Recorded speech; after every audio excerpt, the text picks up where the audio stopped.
పిన్నపైన సూర్య అశ్విక్ యాదవ్ గారు రెంటాళ్ళ పల్నాడు జిల్లా వారి గిత్త.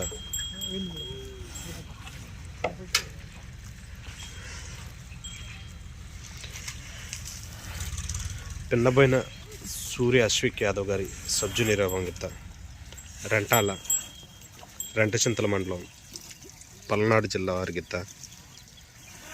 కమ్మని విభాగంలో దిగుతున్నటువంటి బుజ్జిపల్లి గిత్త. ఎర్రమాల సోహిత్ రెడ్డి గారి సబ్ జూనియర్ విభాగం గిత్త. బుజ్జిపల్లి గ్రామం గెద్దలూరు మండలం ప్రకాశం జిల్లా వారి గిత్త కమ్మని విభాగంలో అయితే దిగుతున్నాయి.